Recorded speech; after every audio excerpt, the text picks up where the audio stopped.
और समय आ गया हमारी नवग्रह श्रृंखला में शनि ग्रह पे शुरू की गई चर्चा को आगे बढ़ाने का। आज इस वीडियो में हम लोग ये जानने की कोशिश करेंगे कि अगर किसी भी समय आप लोगों ने कुंडली में शनि ग्रह की युति पाई, कंजंक्शन पाया बृहस्पति ग्रह के साथ, तो किस तरीके की फलों की उम्मीद करी जा सकती है। तो ठीक है दोस्तों, इससे पहले कि हम लोग आज के इस करंट टॉपिक पे बात करना शुरू करें, इस टॉपिक को, इस प्लेसमेंट को, इस कंजंक्शन को समझने के लिए जो दो एंटिटीज इन्वॉल्व हैं, शनि ग्रह और बृहस्पति ग्रह, उनके बारे में मैं इंडिविजुअल आपको एक क्विक रिवीजन, एक इंट्रोडक्शन दे देता हूँ। तो देखिए दोस्तों, अगर आप लोगों को बृहस्पति ग्रह के बारे में समझना हो तो बृहस्पति ग्रह कारक हैं अध्यात्म के, ज्ञान के, विजडम के, सौभाग्य के। ओवरऑल लाइफ में आपको कितनी प्रोस्पेरिटी मिलेगी, कितना सुख मिलेगा, समृद्धि मिलेगी, वो सारे एस्पेक्ट हम लोग बृहस्पति ग्रह से जोड़ के देखते हैं। आप ये भी समझिए दोस्तों, कुंडली में जो ओरिजिनल सेकेंड हाउस के जो कारका की तरह जोड़ के देखा जाता है, बृहस्पति ग्रह को जोड़ के देखा जाता है, जो कि भाव आपके धन का है। पंचम भाव जो कि आपकी बुद्धि का है, संतान का है। नवम भाव जो आपके सौभाग्य का है, रिलीजियस डीड्स का है। एकादश भाव जो कि इच्छा पूर्ति का है। तो उसके नेचुरल कारका की तरह बृहस्पति ग्रह को ही जोड़ के देखा जाता है। यहाँ तक कि आपकी कुंडली में जो मर्जी दोष हो, लेकिन अगर उस दोष पे भी, उस कंजंक्शन, उस दोष पीड़ित भाव पे भी अगर बृहस्पति ग्रह की दृष्टि होगी तो उस दोष के फल देने की जो क्षमता है काफ़ी परसेंटेज तक कम हो जाती है। और साथ साथ दोस्तों देखिए, बृहस्पति ग्रह का जो बेनिफिट नेचर इस तरह का है कि बाकी ग्रहों में से कोई भी ऐसा ग्रह नहीं है जिसके एनिमी रिलेशन है बृहस्पति ग्रह के साथ। तो ठीक है दोस्तों, मैंने आप लोगों को बृहस्पति ग्रह के बारे में शॉर्ट में बता दिया। अगर आप लोगों को शनि ग्रह के बारे में समझना हो तो आप ये समझ सकते हैं कि शनि ग्रह ऑर्डर को, स्ट्रक्चर को, डिसिप्लिन को, पेशेंस को, हार्डवर्क को ज्योतिष में रिप्रेजेंट करते हैं। शनि ग्रह का जैसे ही समय आता है लोग इसलिए घबरा जाते हैं क्योंकि शनि ग्रह कहीं ना कहीं आपको रियलिटी का सामना करवाते हैं। वो सारे दोस्त जिनको आप अपना मित्र समझते थे, हो सकता है उनका हिडन एजेंडा हो। आपको लगता था कि आपका परिवार आपका टेक केयर कर रहा है, लेकिन हो सकता है कि आपके परिवार का आपके लिए कुछ अलग प्लान्स हो। तो कहने का मतलब यही है, शनि का समय आते ही आपको रियलिटीज़ का सामना करना पड़ता है। आपको अपने कंफर्ट जोन से बाहर निकल के मेहनत करनी पड़ती है। अपने कर्मों का, अपने डीड्स का एक उसको पे बैक, उसका फल भुगतना पड़ता है, जिस वजह से शनि का समय लोगों को पसंद नहीं आता। लेकिन आप दोस्तों इस तरीके से भी समझिए, जब हम लोग किसी भी फील्ड में जो टॉप पोजीशंस की बात करते हैं, लास्टिंग सक्सेस की बात करते हैं, देखिए राहु किसी को सडन फेम दे सकता है, लेकिन जब एटर्नल लास्टिंग सक्सेस की बात करी जाए, क्रिकेट का अगर आपको सचिन तेंदुलकर बनना है, अगर आपको बिजनेस में अगर वॉरेन बफेट जैसे लेवल की सक्सेस चाहिए, तो उस लेवल की सफलता पाने के लिए कुंडली में शनि ग्रह का मजबूत होना बहुत ज़रूरी है। साथ साथ दोस्तों देखिए, शनि ग्रह की जब भी रेमेडीज़ की बात की जाती है, मैंने इस विषय पे काफ़ी बार आप लोगों को बताया है कि सबसे बेस्ट रेमेडी है कि जितना वॉलंटरी और चैरिटेबल वर्क करेंगे, क्योंकि शनि ग्रह समाज के उस वर्ग को रिप्रेजेंट करते हैं जो बहुत संघर्ष के साथ जी रहा है, जो बहुत लिमिटेड मीन्स के साथ जी रहा है। अब ये समझ सकते हैं दोस्तों, देखिए मैं अगर आपको एक एग्जाम्पल दूँ, एक बॉक्सिंग रिंग में एक जो बॉक्सर है वो ऐसा है जो कि किसी अप्रोच से आया है, और एक बॉक्सर ऐसा है कि जो इतने गरीबी से जूझ के स्ट्रगल करके वहाँ तक पहुँचा है। उसके पास जो शूज़ उसने पहने हैं उसका भी सोल फटा हुआ है, उसके पास अपने ग्लव्स भी खरीदने के पैसे नहीं थे, और कुछ ऐसी भी स्थितियाँ हैं कि उसको जो फाइट से प्राइज़ मनी मिलेगा तो शायद वो अपने घर की जो बहुत बुरी हालत हो रखी है उसको कंपनसेट कर पाए। तो जो एक गरीब और जो एक कहते हैं कि विपरीत परिस्थितियों से जूझने वाला इंसान जब मेहनत करेगा, जब किसी कॉम्पिटिटिव स्थिति में अपने को झोंकेगा, तो किस लेवल के आपको रिजल्ट्स मिलेंगे, किस लेवल की आउटपुट मिलेगी, ये आप लोग दोस्तों शनि ग्रह की ऊर्जा से जोड़ के देख सकते हैं। तभी बोला जाता है कि शनि ग्रह से जो प्रभावित लोग होते हैं वो समाज में अच्छे समाज सेवक बनते हैं, अच्छे सोशल वर्कर बनते हैं, अच्छे ह्यूमैनिटेरियन और ट्रू फिलैंथ्रोपिक बनते हैं।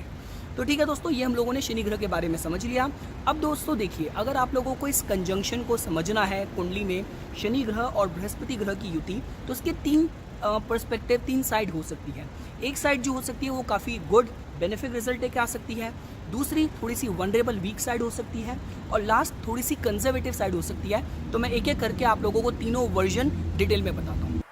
दोस्तों देखिए, इस कंजंक्शन की जो पॉजिटिव या बेनिफिक साइड हो सकती है वो ये हो सकती है कि जिसकी भी कुंडली में ये युति है वो बहुत ज़्यादा रिलीजियस हो, बहुत ज़्यादा स्पिरिचुअल हो, फिलोसफिकल हो और लॉ अबाइडिंग हो। मतलब देखिए, आप इसको इस तरीके से समझ सकते हैं कि बृहस्पति ग्रह रिप्रेजेंट करते हैं स्पिरिचुअल नॉलेज को, रिलीजियस नॉलेज को, विजडम को, समाज में कायदे कानून के अंदर रह के कार्य करने को, और शनि ग्रह रिप्रेजेंट करते हैं व्यवहारिक ज्ञान को, तजुर्बा, एक्सपीरियंस, प्रैक्टिकल व्यवहारिक ज्ञान, वो हम लोग कहीं ना कहीं शनि ग्रह से जोड़ के देखते हैं। और शनि ग्रह साथ साथ प्रैक्टिकलिटी और अनुशासन, डिसिप्लिन, ऑर्डर, रूटीन को भी रिप्रेजेंट करते हैं। तो कहने का मतलब ये है कि इसकी बेनिफिट साइड ये हो सकती है कि जातक का जो समाज में जो कंडक्ट होगा वो बहुत राइटस होगा। साथ ही साथ जो लोग जज बनते हैं, जो लोग लॉयर बनते हैं, जिनके अंदर अच्छी टीचिंग स्किल्स होती हैं, जो भी उनको ज्ञान है वो औरों के साथ बांटते हैं और लोगों को भी ये इस बात की प्रेरणा देते हैं कि समाज में कायदे कानून के साथ उनको रहना चाहिए। तो दोस्तों आप इसकी एक पॉजिटिव साइड जोड़ के देख सकते हैं कि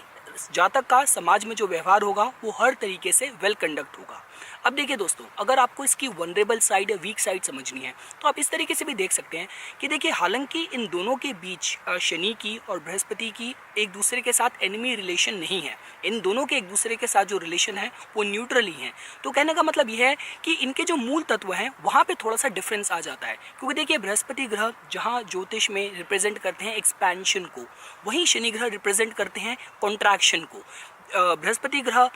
जो कहते हैं ना कि आपके अंदर कितनी चेयरफुलनेस है, कितना आप सोशलाइज हो सकते हैं, नहीं होते,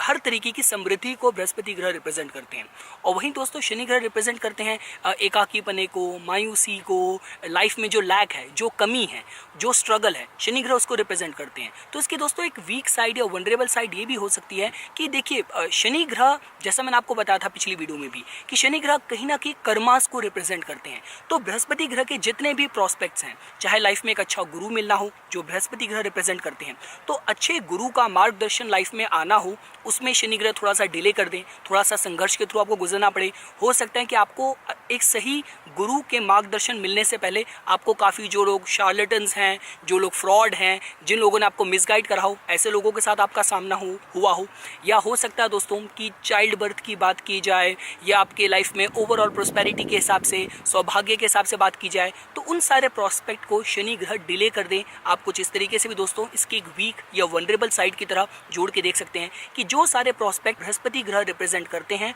उन सब की प्राप्ति के लिए शनि ग्रह आपको थोड़ा सा संघर्ष कराएं या थोड़े डिले के बाद आपको चीज़ें दें। और देखिए दोस्तों, इसकी जो एक कंजर्वेटिव साइड हो सकती है वो ये हो सकती है कि इन अ नटशेल ये दोनों ही ग्रह हैं कहीं ना कहीं अध्यात्म से, स्पिरिचुअलिटी से जुड़े हुए हैं। तो देखिए दोस्तों, आपने देखा होगा काफ़ी बार जो लोगों की साइकोलॉजी क्या हो जाती है कि जब किसी चीज़ का आपके अंदर भय होता है, आप उसी को एक रिवर्स साइकोलॉजी की तरह अपने को उसमें मास्टर की तरह सामने वाले के सामने प्रस्तुत करने की कोशिश करते हो। तो कहने का मतलब ये है कि जो लोग बहुत ज़्यादा मतलब अपने प्रोपेगेंडास को या अपनी जो बिलीफ को, अपने जो भी उनकी जिन चीज़ों के साथ उनका अटैचमेंट है उसको बढ़ चढ़ के सामने वाले के सामने प्रस्तुत कर रहे हैं, अपने को सुपीरियरिटी कॉम्प्लेक्स की तरह अपने रिलीजन को, अपने बिलीफ को, अपने फेथ को सामने वाले के सामने प्रस्तुत कर रहे हैं, अपनी फाइंडिंग्स को, अपने आइडियाज़ को दूसरे पे इम्पोज करने की, पुश करने की कोशिश कर रहे हैं। तो दोस्तों इसकी कहीं ना कहीं एक कंजर्वेटिव साइड या इसकी बहुत ही रूढ़िवादी ऑर्थोडॉक्स साइड हो सकती है। जो लोग आपके मिशनरीज बनते हैं, जो लोग आपके जो धर्म परिवर्तन, जो इन चीज़ों में भी जो लोग इंगेज्ड होते हैं, तो दोस्तों कहीं ना कहीं इसकी एक नेगेटिव साइड की तरह या कंजर्वेटिव साइड की तरह जोड़ के देखी जा सकती है। देखिए दोस्तों, इससे पहले जो हमने कंजंक्शन पढ़ी थी जो शनि ग्रह की और शुक्र ग्रह की, वहाँ पे केस डिफरेंट था, क्योंकि देखिए शनि, शुक्र और बुध कहीं ना कहीं एक फैमिली ऑफ फ्रेंड्स में आते हैं ग्रहों के अगर मंत्रिमंडल में आपको समझना हो। और वैसे ही जैसे सूर्य, आपका चंद्र हो गया, मंगल हो गया, बृहस्पति हो गया, वो एक ग्रुप ऑफ बेनिफिक फ्रेंड्स में आते हैं। तो मेरे कहने का मतलब ये है कि दोस्तों देखिए, यहाँ पे होने ये वाला है कि कुछ राशियों में शनि ग्रह मजबूत हो रहे हैं और कुछ राशियों में बृहस्पति ग्रह मजबूत हो रहे होंगे। तो फर्क सिर्फ ये आ जाएगा कि जहाँ पे आपने पाया कि शनि ग्रह मजबूत हो रहे हैं, सपोज कीजिए अगर बुध की राशियों की बात की जाए, शुक्र की राशियों की बात की जाए, शनि ग्रह की अपनी राशियों की बात की जाए, तो वहाँ पे जहाँ पे इस कंजंक्शन में शनि ग्रह जहाँ पे मजबूत हो रहे होंगे, चाहे एज पर द राशि प्लेसमेंट, या आप लोगों ने पाया कि इन दोनों की कंजंक्शन में जो इनकी युति है उसमें शनि ग्रह की जो डिग्री है वो कंपैरेटिवली कम है। देखिए इसका मैक्सिमम इम्पैक्ट और असर तो तभी आएगा कि जब ये दोनों क्लोजली कंजंक्ट हैं, कि विद इन 5 डिग्रीज अगर दोनों ग्रह कंजंक्ट हैं और उसमें भी अगर शनि ग्रह की डिग्री कम हुई, तो आप ये देख सकते हैं कि जो अनुशासन है, जो प्रैक्टिकलिटी है, वो मेजर से होगा उसका। मतलब ये हो सकता है कि बृहस्पति के जितने भी जो सिग्निफिकेशन है, जितने भी फीचर्स हैं, उन सब की प्राप्ति के लिए जातक बहुत प्रैक्टिकलिटी से और बहुत रियलिस्टिक अप्रोच लेके उनकी तरफ आगे बढ़े। अगर एजुकेशन की भी बात की जाए तो जातक के मन में ये एक प्रैक्टिकल एटीट्यूड होगा, एक अप्रोच होगी कि ठीक है, मुझे पता है कि मेरी IIT के लिए तैयारी है या नहीं है, या मैं हार्वर्ड में जाना चाहता हूँ, मैं वहाँ पे एडमिशन ले पाऊंगा या नहीं ले पाऊंगा। तो कहने का मतलब है जो भी बृहस्पति ग्रह जो भी लाइफ की समृद्धि को, प्रोस्पेरिटी को रिप्रेजेंट करते हैं, अगर शनि ग्रह मजबूत हुए तो उन्हीं सारे एस्पिरेशन को लेके जातक की बहुत रियलिस्टिक और बहुत प्रैक्टिकल अप्रोच होगी। हर कोई चाहता है कि जो मेरा लाइफ पार्टनर हो वो बहुत बहुत सुंदर हो, उसकी बहुत हाईएस्ट क्वालिफिकेशन हो, हर तरीके की उसके अंदर गुड क्वालिटीज़ हों, लेकिन जब शनि ग्रह मजबूत हो रहे होंगे तो वो इस एस्पिरेशन में एक रियलिस्टिक पना भी जोड़ देंगे। आप दोस्तों कुछ इस तरीके से जोड़ के देख सकते हैं। और सपोज कीजिए दोस्तों, अगर आप लोगों ने पाया कि बृहस्पति ग्रह यहाँ पे मजबूत हो रहे हैं, तो देखिए हो सकता है कि जो भी एक्सपेंशन की बात की जाए, बृहस्पति ग्रह से रिलेटेड जो भी इच्छा पूर्ति की बात की जाए, जहाँ तक उनको लेके बहुत ज़्यादा डिसिप्लिन्ड हो, बहुत ज़्यादा हार्ड वर्किंग हो, बहुत विजनरी हो, इस तरीके से दोस्तों आप इस कॉम्बिनेशन को अध्ययन कर सकते हैं। और देखिए दोस्तों, जो उसकी कंजर्वेटिव है, रूढ़िवादी का साइड की आपको बात करनी हो तो जनरली देखा जाता है कि वृश्चिक में बात की जाए, या अगर आपकी सपोज कीजिए अगर मकर या कुंभ में बात की जाए, तो वहाँ पे थोड़ा सा हो सकता है कि जो उसकी ऑर्थोडॉक्स और जो उसकी ट्रेडिशनल साइड है, जो लोग अपने रिलीजन को लेके, अपने बिलीफ को लेके थोड़े बहुत ज़्यादा ऑर्थोडॉक्स हो जाते हैं, तो उस तरीके से वो इंसान इसको फॉलो कर रहा हो, आप इसको इस तरीके से जोड़ के देख सकते हैं। देखिए दोस्तों, अगर आपको ज्योतिष को या हस्तरेखा को भी समझना हो, देखिए मैं जो भी चीज़ें आपको बताता हूँ वो कहीं ना कहीं उसमें ह्यूमन साइकोलॉजी इन्वॉल्व होती है, मेरा थोड़ा बहुत प्रैक्टिकल एक्सपीरियंस इन्वॉल्व होता है, और हम देश काल पात्र लगा के उसको समझने की कोशिश करते हैं। देखिए यही अप्रोच थी जिससे मैंने अपने टीचर से सीखा, और वही अप्रोच मैं इस चैनल में आप लोगों के सामने प्रस्तुत करता हूँ। देखिए, अगर मैं आपको शास्त्रों की ट्रू और ओरिजिनल वो लैंग्वेज अगर आप लोगों के सामने प्रस्तुत करना शुरू कर दूँ, तो वो इतनी हार्डकोर लैंग्वेज है, वो इतनी कठोर भाषा है कहीं ना कहीं, कि ऐसा होगा तो जल में जाके मृत्यु हो जाएगी, ये होगा तो ऐसे हो जाएगा। तो मेरे कहने का मतलब है कि इस कंजंक्शन की जो एक रूढ़िवादी जो ऑर्थोडॉक्स साइड हो सकती है, वो ये हो सकती है कि जहाँ तक थोड़ा सा चीज़ों को फेस वैल्यू पे ले, थोड़ा ऑर्थोडॉक्स तरीके से फॉलो करे। और वही अगर सपोज कीजिए कॉम्बिनेशन जो मैंने आपको बताया, अगर बृहस्पति की राशियों में, बृहस्पति जहाँ पे ज़्यादा कंफर्टेबल है उन राशियों में हो रहा है, तो जहाँ तक कि थोड़ी ओपन माइंडेड अप्रोच हो, आप कुछ इस तरीके से जोड़ के देख सकते हैं। बट इन अ नटशेल अगर इसको समराइज करना हो तो ये कंजंक्शन, ये कॉम्बिनेशन किसी को highly intellectual, highly intelligent, philosophical mindset वाला बनाती है, ऐसे गुण डालती है। ये आप दोस्तों को जोड़ के देख सकते हैं। तो ये कुछ बातें थी दोस्तों जो मैं आज इस वीडियो में आप लोगों के सामने प्रस्तुत करना चाहता था। इसी तरीके की वीडियोस की समय समय पे अपडेट प्राप्त करने के लिए कृपया करके मेरा YouTube चैनल सब्सक्राइब कीजिए और मेरा Facebook पेज लाइक कीजिए।